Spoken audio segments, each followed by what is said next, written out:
यहाँ पर ये क्या बोला, empty cone is of radius 3 centimetre and height 12 centimetre. मतलब एक कोन है एम्प्टी, ठीक है, उसमें 3 सेंटीमीटर का रेडियस और हाइट 12 सेंटीमीटर है।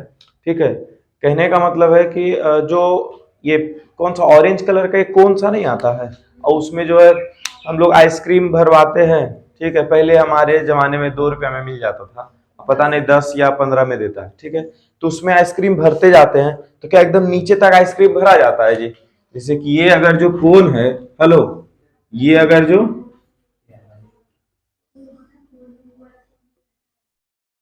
जो कोन है, तो जब आइसक्रीम हम लोग भरवाते हैं तो उसमें चम्मच से ऐसे करके भरते हैं ना अंकल। ठीक है, तो क्या यहां तक भरा जाएगा? ठीक है, ये आइसक्रीम यहां तक जो है वो फुल हो जाएगा, लेकिन यहाँ नीचे का जो पार्ट है, यहाँ आइसक्रीम नहीं भरा पाता। समझे? तीसरी चीज को बोल रहा है कि 1/6 of the volume of the cone is Anfield. Hello, जो कोन का वॉल्यूम है वो 1/6 पार्ट जो है अनफिल्ड रह गया। मतलब वॉल्यूम ऑफ कोन निकालेंगे और उसका 1/6 भाग भी निकालेंगे, और कोन का वॉल्यूम में से 1/6 जो वॉल्यूम निकाले उसको हटा देंगे। तो अभी तक तो इतना आइसक्रीम भराया अंकल, जो उतना आइसक्रीम भरे उसके बारे में पता कर लिए। या फिर टोटल पार्ट को हम लोग बोलते हैं कितना, 1, और 1/6 पार्ट अभी आइसक्रीम इसमें नहीं भरा है, घटा देंगे। मतलब पूरा कोन का कितना पार्ट आइसक्रीम भरा चुका है? 5/6 पार्ट। कितना पार्ट आइसक्रीम भरा चुका है? 5/6 पार्ट। उसके बाद क्या बोलता है, but hemisphere is formed on the top. लेकिन आइसक्रीम भरते वक्त टॉप पे हेमियोस्फीयर फॉर्म हो गया। इसका क्या मतलब है? चम्मच निकाले अंकल और बोले अच्छा बेटा नीचे नहीं भरे ना आइसक्रीम, उसके बाद रुको यहाँ इसके ऊपर भी भर देते हैं, जो ऐसे हेमियोस्फीयर का शेप ले लेता है। जब पूरा आइसक्रीम भरा जाता है ना, तो वो कुछ ऐसा हो जाता है। ऊपर में एक चम्मच ऐसे करके लगा देते हैं तो ऊपर होता है ना जी। तो ऊपर से हम लोग शुरू करते हैं खाना, नीचे से खाना शुरू करते हो। ऊपर से वो जो नीचे से खाता है उसका आइसक्रीम थोड़ा बहुत वेस्ट हो ही जाता है, ऊपर से खाने वाले का आइसक्रीम वेस्ट नहीं होगा। ठीक है, तो ये वाला, हेलो, क्या यहाँ पर आइसक्रीम आया कि नहीं आया एक्स्ट्रा? अरे आइसक्रीम यहाँ पे आया ना जी एक्स्ट्रा, तो इसका वॉल्यूम ऐड होगा कि नहीं होगा? तो अगर इस क्वेश्चन को हम लोग को सॉल्व करना है कि आइसक्रीम का वॉल्यूम कितना है, तो पहले तो इस कोन का 5/6 पार्ट निकालना पड़ेगा volume, plus volume of this hemisphere. Clear हो जाएगा, ये क्वेश्चन बन जाएगा खुद से। हाँ, दोनों को ऐड कर देना है। ठीक है, बना लेते हैं कहीं से। हाँ, डिवाइड नहीं, माइनस। हाँ, तो तुम कहा दोनों का जोड़ा है? हेमियोस्फीयर कर दिया था। अच्छा, हम नहीं देखे तब ना हम बोल रहे हैं, एक ही चीज है ना। फिर यहां पर देखो फिर से, इस समझे क्या हुआ है? कोन का वॉल्यूम निकालना है, कोन का 1/6 पार्ट का भी वॉल्यूम निकाल लेना है। अच्छा, कोन का वॉल्यूम का फॉर्मूला क्या होता है? 1/3 पाई आर स्क्वायर एच। ये तो कोन का वॉल्यूम हुआ। तो इतना पूरा भराया था जी, ये कोन पूरा आइसक्रीम से भराया नहीं, 1/6 पार्ट खाली रह गया। खाली रह गया मतलब घटाना पड़ेगा कितना? 1/6। किसका 1/6? 1/3 पाई आर स्क्वायर एच का। मतलब ये वाला पार्ट यहाँ का जो भी आंसर आएगा उसको इसमें ले जाके माइनस कर देंगे। और नहीं तो फिर उससे ज्यादा बढ़िया क्या है कि कोन में कितना आइसक्रीम भरा है ये तुम पता कर लो। कोन में कितना आइसक्रीम भराया ये पता कर लो, कितना आइसक्रीम भराया। तो टोटल एक पार्ट था, टोटल को एक बोलते हैं, और उसमें से 1/6 पार्ट नहीं भराया। तो कितना पार्ट भराया? 5/6 पार्ट। तो सीधा यहां पर एक ही बार में ये लिख देंगे कि 5/6 गुना वॉल्यूम ऑफ कोन। इतना कोन का वॉल्यूम था और इसमें से इतना पार्ट भराया था। 6 में से 5 भाग भरा गया था, एक भाग खाली रह गया था। यही है ना। अच्छा, इसके बाद फिर और क्या है? ऊपर में क्या हेमियोस्फीयर बना है? अरे ऊपर में हेमियोस्फीयर बना। हेमियोस्फीयर का वॉल्यूम का फॉर्मूला क्या होता है? 2/3 पाई आर क्यूब। हो गया, बस इसमें अब सॉल्व करना है। 5/6। अच्छा, कुछ कॉमन है क्या? नीचे में यहाँ भी 3 है और नीचे में यहाँ भी 3 है, तो 1/3 पाई दोनों जगह कॉमन, आर स्क्वायर कॉमन हो सकता है। यहां से क्या बच गया है? 5/6 पाई आर स्क्वायर तो कॉमन ले चुके हैं, इंटू एच, प्लस यहां पर क्या बच गया है? 2। यहाँ 3 के जगह 3 और यहाँ आर बच गया। अब क्या टू टू बोल रहे हो?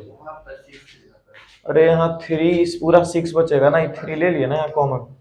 ठीक है, क्या हम कॉमन ले लिए? कॉमन लेने से थोड़ा सा गुना हो सकता है मेरा कम पड़े। ठीक है, क्या हुआ फिर से देखो, पाई दोनों जगह दिख रहा था, प्लस के पहले प्लस के बाद दोनों जगह नीचे में थ्री भी दिख रहा था। आर स्क्वायर यहाँ पे आर पर पावर थ्री है, आर पर पावर क्या है? थ्री है।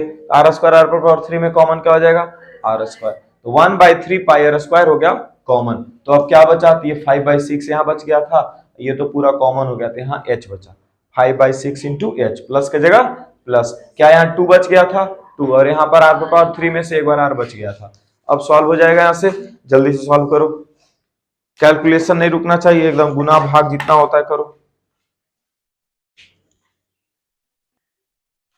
चलो तो हम बहुत ही खतरनाक क्वेश्चन यहाँ पर बनाने वाले हैं। 1056 डिवाइड 7। ठीक है, यहाँ 1056, 7 एकम हो गया 7, यहां से घट के आ गया 3, ये हो गया 5, 7 पचे 35, 7 पचे 45 बोल रही है। छी छी छी। अब देखो 6 यहां पर उतरेगा, क्या डिवाइड लग रहा है? उतारने के बाद अगर डिवाइड नहीं लगा, ठीक है, लड्डू देना पड़ेगा खुश करने के लिए, समझे? ये होता है।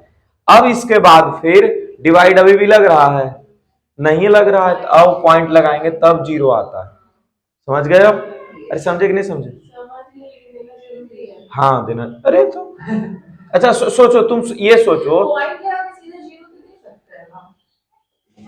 पॉइंट लगा जीरो दे सकते, सही बात है। तुम अब वेरीफाई करवाओ, 15 गुना 7 105, 15 सती क्या होता है? 105, और लास्ट में रिमाइंडर को जोड़ते हैं तो प्लस 6, तो 111 हो जाएगा इसका आंसर।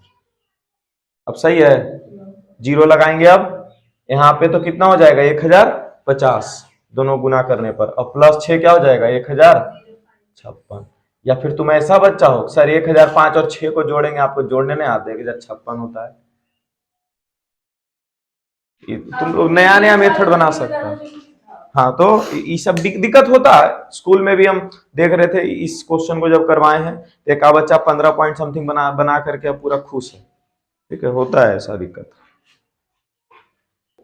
उससे पहले तो ये क्वेश्चन बनाना है, vessel is in the form of inverted कोन। एक वेसल है और वो किस फॉर्म में है? इन्वर्टेड कोन के फॉर्म में है। इसका हाइट दे दिया, इसका रेडियस दे दिया, और बोल दिया ऊपर में खाली है। ऊपर में क्या है? खाली है। ये देखो ऐसा कुछ इन्वर्टेड कोन यही हो गया ना, और ऊपर क्या है? ये खोखला है ऐसे। ठीक है, तब ना इसमें पानी भरा जाएगा जी। Hello, it is open. Open मतलब खुला हुआ, खाली नहीं, ओपन मतलब खुला हुआ। खुला हुआ होने का क्या मतलब है? कि ऊपर से हम पानी इसमें भर सकते हैं। ठीक है, क्या यहाँ पे सॉलिड या ओपन या हॉलो कुछ लिखा? हेलो, यहाँ सॉलिड ओपन हॉलो कुछ भी लिखा? ये अपना सेंस से हम लोग पता कर पा रहे हैं कि हाँ ये खुला हुआ लिखा हुआ, इसका क्या मतलब है? कि अंदर में जगह है तो पानी भर सकता है इसमें। ठीक है, it is filled with water up to the brim. Up to the brim मतलब एकदम यहां तक पानी भरा हुआ है। ठीक है, जिसको क्या बोलते हैं हम लोग? लबालब पानी भरा हुआ है। चलो, हाइट कितना दिया हुआ इसका? हाइट दिया हुआ 8 सेंटीमीटर, और रेडियस कितना दिया हुआ है? 5 सेंटीमीटर। ठीक है, अब इसमें क्या करता है? वे lead shots each of which is a sphere of 0.5 centimetre. Lead shots जो कि स्फेरिकल है, मतलब इतना छोटा छोटा गोली है। ठीक है, इतना छोटा छोटा क्या है? गोली है, और उसको इसमें डाल दिया गया है। ठीक है, अच्छा इसमें गोली अगर डाला जाएगा तो अगर पानी पूरा भरा हुआ रहेगा तो कुछ पानी बाहर आ जाएगा कि नहीं आ जाएगा? कितना पानी बाहर आएगा? पानी उतना ही बाहर आएगा जितना उसके अंदर में वॉल्यूम ऑफ दैट स्फीयर डाला गया है। आएगा कि नहीं आएगा? मतलब कि पानी जितना बाहर आई, इससे क्या पता चल जाएगा? कि इतना वॉल्यूम ऑफ स्फीयर अंदर चला गया, पता चलेगा इससे। ठीक है, अब बोल रहा है इसी में कि 1/4 of the water flows out. कितना पानी बाहर आ गया? 1/4। मतलब वॉल्यूम ऑफ कौन निकालेंगे, और इसका 1/4 फिर निकाल लेंगे, मतलब 1/4 से गुना करके, तो पता चल जाएगा कितना पानी बाहर आया। जितना पानी बाहर आया वही क्या हो जाएगा? वॉल्यूम ऑफ स्फीयर हो जाएगा। लेकिन बोला बहुत सारा लीड शॉट्स, क्या बोला? बहुत सारा स्फीयर्स को डाला गया, नहीं बोल रहे हैं यहाँ पे। वे लीड शॉट्स, यस लगा हुआ मतलब प्लुरल फॉर्म में, मतलब बहुत सारा डाल दिया गया है। Each of which is a sphere of radius 0.5 centimetre. बहुत सारा स्फीयर है, इसको हर स्फीयर का 0.5 सेंटीमीटर रेडियस है, ठीक है। तो ऐसा ऐसा कितना स्फीयर अंदर में डाला गया है। तो एक स्फीयर का वॉल्यूम अगर जो मानो 10 सेंटीमीटर क्यूब आता है, एक स्फीयर का वॉल्यूम कितना आता है 10 सेंटीमीटर क्यूब। मानो पानी बाहर आया था 50 सेंटीमीटर क्यूब, पानी कितना बाहर आया था 50 सेंटीमीटर क्यूब, तो कितना स्फीयर डाला गया अंदर 5। क्या हो रहा है यहाँ पे, number of sphere into volume of sphere बराबर वाटर फ्लोज आउट। समझ में आ रहा है, ये नंबर ऑफ स्फीयर जितना है उसमें गुना किए किसको, वॉल्यूम ऑफ वन स्फीयर को। ये total volume of sphere which is under this cone है ना, जो कि इस कोन के अंदर गया है, ठीक है। तो उतना ही ना बाहर ये वॉल्यूम आएगा। वॉल्यूम कितना बाहर आया वो दिया हुआ है, कितना 1/6 इधर गया जी, 1/4 of the water flows out.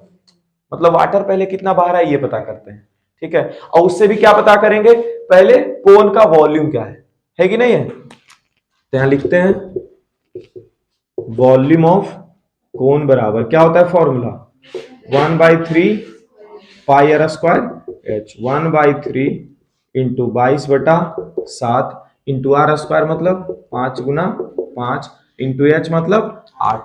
अब बोलो यहीं पर हालत खराब हो जाएगा ना डिवाइड करते करते, हाँ हो जाएगा, सही बात है। 5 बचे 25, 25 अठी 200। अब देखो अगर ऐसा जा रहा है ना तो यहाँ पे पाई का हम लोग गुना अभी नहीं करेंगे, पाई को पाई रहने देते हैं।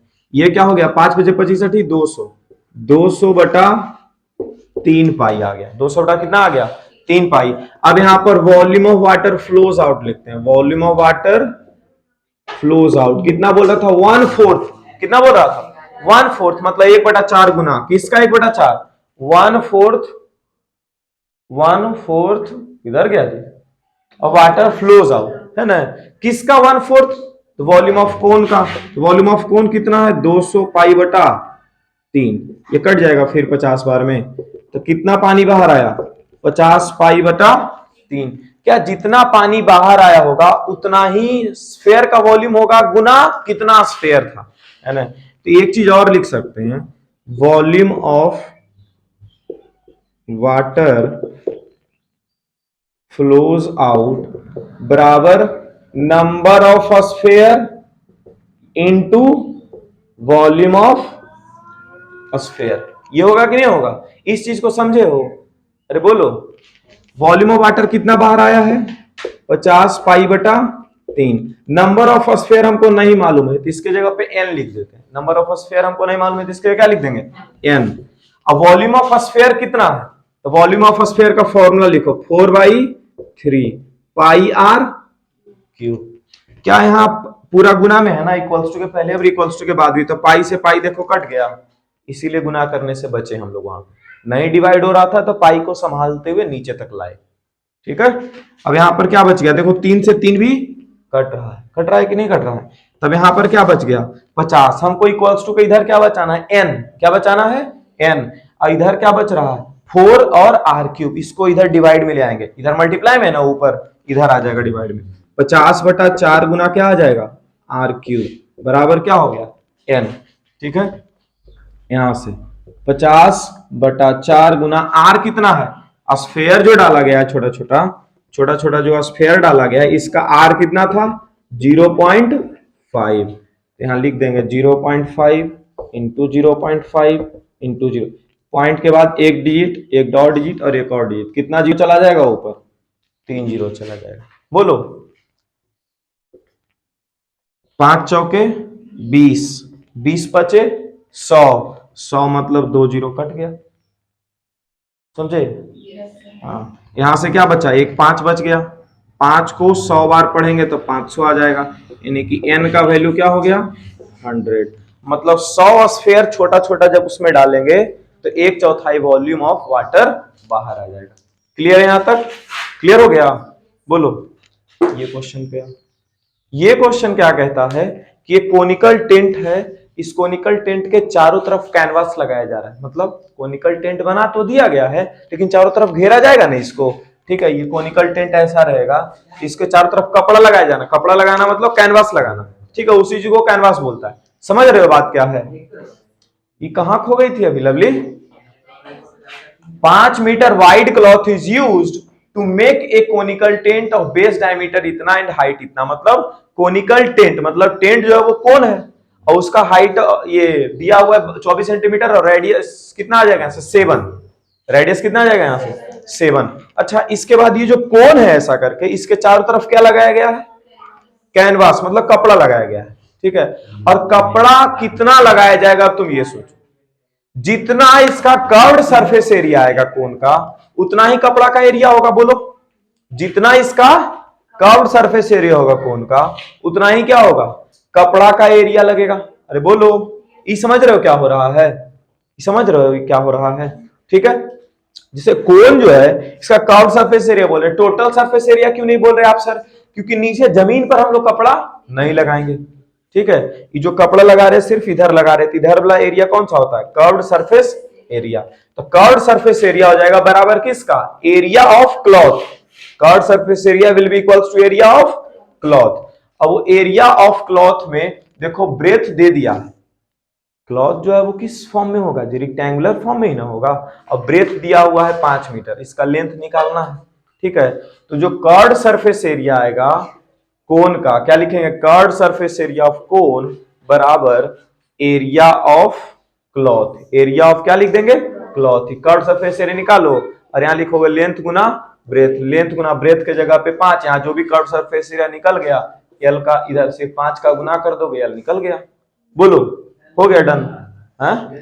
एल ही तो निकालना है। फाइंड द, अच्छा find the cost of the cloth. Cost last में निकालना है, लेकिन कपड़ा जो है बिक कैसे रहा है? 1 मीटर का 25 रुपया। ठीक है, तो पहले लेंथ निकालना पड़ेगा कपड़ा का, और जितना लेंथ निकला उसमें 25 रुपए का गुना कर देंगे। ठीक है, क्योंकि कपड़ा वगैरह मीटर के हिसाब से बिकता है, एरिया के हिसाब से नहीं बिकता। से कभी मम्मी के लिए या फिर बाजार गए हो तो मम्मी बोले कभी ब्लाउज का कपड़ा लेकर के आना ऐसे करके? अरे बोले हैं कभी? नहीं बोले हैं। वो सब बोलते हैं हाफ मीटर या 1 मीटर या 2 मीटर ऐसा क्या कुछ बोलते हैं।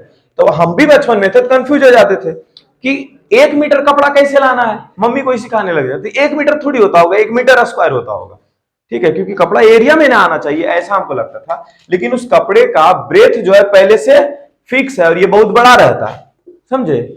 और इस हम मांगे मानो 1 मीटर, तो 1 मीटर ने माप के काट दिया। वो पहले से फिक्स किया हुआ है कि 1 मीटर का हम 50 रुपया लेंगे, 1 मीटर का हम 40 रुपया लेंगे, ऐसे करके फिक्स रखता है। ठीक है, वो काट करके वो दे देगा तुमको, समझ गए? वो ब्रेथ का पैसा पहले से उसमें ऐसा जोड़े हुए रहता है कि वो लेंथ के हिसाब से तुमसे पैसा लेगा। ठीक है, चलिए इसका क्या मतलब है? पर मीटर दिया हुआ था तो हम लोग यहाँ पेरीमीटर नहीं निकालना है। पर मीटर को पेरीमीटर कोई कोई बोल रहा था। पर मीटर अगर दिया हुआ है तो उससे क्या समझना है हम लोग को कि लेंथ या ब्रेथ निकालना है। अब ब्रेथ अगर दिया हुआ है तो क्या बचा? लेंथ। तो लेंथ कैसे निकलेगा? तो एरिया दोनों का बराबर कर देंगे, वहां से ब्रेथ का फॉर्मूला लगा करके लेंथ निकाल लेंगे। चलिए बनाइए इसको, अभी भी टाइम है। नहीं, अभी और टाइम है। इस क्वेश्चन में क्या किए? इतना जानते थे कि एरिया ऑफ क्लॉथ और कर्व सरफेस एरिया ऑफ कोन दोनों बराबर ही होगा। कर्व सरफेस एरिया ऑफ कोन के लिए हम लोग फॉर्मूला जानते हैं पाई आर एल, और ये लेंथ नहीं समझना है, ये स्लंट हाइट है और ये एल मतलब लेंथ है, दोनों अलग अलग चीजें। ठीक है, ये दिक्कत हो सकता है इसमें, सही बात है। तो ये एल स्लंट हाइट है, स्लंट हाइट हमको निकालना पड़ेगा। स्लंट हाइट का फॉर्मूला था under root H square plus R square. H दिया हुआ था 24, आर दिया हुआ है 7, डायमीटर 14 है तो रेडियस आधा कर दिए 7, जोड़ जाड़ करके 625, 625 जो 25 का स्क्वायर है, मतलब एल का वैल्यू ये वाला तो 25 आ गया। फॉर्मूला पुट कर दिए यहाँ पे। इधर लेंथ और ब्रेथ कितना है, तो लेंथ को तो एल रहने देते हैं, ब्रेथ को 5 लिख देते हैं। तो लेंथ ऑफ क्लॉथ इधर से कैलकुलेट करके आ गया 110। 1 मीटर क्लॉथ पे 25 रुपया पड़ रहा था, तो 110 मीटर पे 2750 रुपये गुना करके आ गया। यहाँ समझते हैं। इसके बारे में पिछले लेक्चर में बात किए थे, और वो बात क्या था? वो था कि 3.5 मीटर डायमीटर पे 3.5 मीटर एक क्यूब के ऊपर अगर जो हेमियोस्फेयर रख दिया जाए, या एक क्यूब के अंदर हेमियोस्फेयर काट के निकाल लिया जाए, दोनों का टोटल सरफेस एरिया क्या होगा? 6a square plus pi are square. खत्म। इतना करो, आंसर आ जाएगा। दे दो दे दो दे दो, शर्मा गया बेचारा।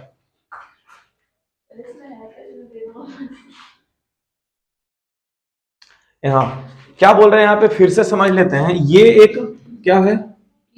क्यूब है, और इसके अंदर इसके ऊपर क्या रख दिया गया है, एक हेमिस्फेयर, जो कि कल भी बात किए थे कि अगर जो ये क्या है क्यूब है और इसके ऊपर क्या रख दिया गया हेमिस्फेयर, तो क्या इतना दूर जो सर्कल बना, हेलो कटोरा मानो ऐसे करके रख रहे हैं, ठीक है, तो क्या इतना दूर सर्कल जो है, इतना दूर सर्कल का हम एरिया पेंट कर पाएंगे? अब नहीं कर पाएंगे, ठीक है, ये तो ढक लिया ना, इसके ऊपर चिपका दिया अगर इसको, तो ये 1 2 3 4 5, ये 5 जगह का एरिया को कोई दिक्कत नहीं है, लेकिन छठा एरिया में दिक्कत होता है। फिर भी हम लोग क्या करते हैं, टोटल सरफेस एरिया पहले इसका लिख देते हैं 6a स्क्वायर, क्यूब इसको माने 6a स्क्वायर, और इसमें से सबसे पहले क्या करते हैं, सर्कल ढक गया, तो जो ढक गया उसका एरिया हटा देते हैं, मतलब घटा देते हैं, मतलब 6a स्क्वायर में क्या करते हैं, पाई आर स्क्वायर का माइनस करते हैं, क्या कर दिए 6a square minus pi are square, लेकिन इसके ऊपर ऐसे रखा हुआ है कटोरा इसके ऊपर से, तो क्या कटोरा का कर्व सरफेस एरिया आ रहा है जी ऐसे, तो इतना दूर को तो पेंट कर लेंगे नहीं, कटोरा मानो अगर जो रखे तो इसको पेंट करेंगे कि नहीं करेंगे, तो कटोरा का कर्व सरफेस एरिया पेंट हो रहा है,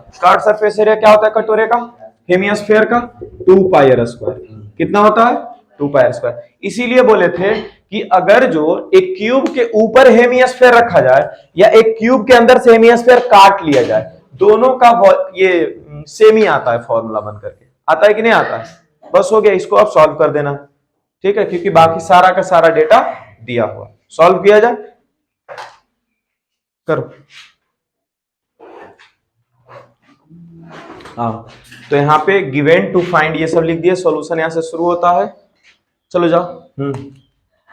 रेडियस सबसे पहले निकाल लिए, रेडियस कितना है 3.5/2, ठीक है, टीएस ऑफ ब्लॉक निकालना है, मतलब total surface area of block निकालना है, total surface area of block क्या हो जाएगा, तो total surface area of cube minus जो सर्कल घेर लिया गया था हेमिस्फीयर के बदले, उस सर्कल का एरिया घटा देंगे, मतलब माइनस एरिया ऑफ सर्कल, और उसके ऊपर से जो हेमिस्फीयर रखा गया उसका हम लोग कर्व सरफेस एरिया पेंट कर सकते हैं, इसीलिए curve surface area of hemisphere को प्लस किया गया, सबका फॉर्मूला लिखा गया 6a square plus pi are square आ गया, 6a स्क्वायर मतलब 6 गुना a के बदले क्या है एज ऑफ क्यूब, मतलब एज कितना है 6 का स्क्वायर, 6 गुना 6 36, 36 गुना 6 216, यहाँ 216 आ गया, पाई की जगह 22/7, आर की जगह 3.5/2 इंटू 3.5/2, पॉइंट हटाए, यहाँ पे एक जीरो लगाए, एक और पॉइंट हटा, एक और जीरो लगा, यहाँ पे कट कुट करके सिर्फ 11 गुना 7 77 और 4 गुना 2 8, 77/8 बच गया, 77/8 को डिवाइड किए तो 9.625 आ चुका है, इसके बाद दोनों को जोड़ दिया गया 20, ये 225.625, इसको अप्रोक्सीमेट किया गया है, हमेशा 2 डिजिट तक ही पॉइंट के बाद का वैल्यू हम लोग रखेंगे, तो तीसरा डिजिट पे अगर 5 आ जाए या फिर 5 से बड़ा वैल्यू आ जाए तो दूसरा डिजिट को एक प्लस कर देते हैं, यहाँ 5 आ गया था इसलिए 2 में एक प्लस करके यहाँ पे 3 लिख दिया गया, इसीलिए यहाँ पे इक्वल्स टू का साइन ना लग करके अप्रोक्सीमेशन का साइन लगा हुआ है, अप्रोक्स का साइन, क्लियर है, बाकी क्वेश्चन अगले दिन।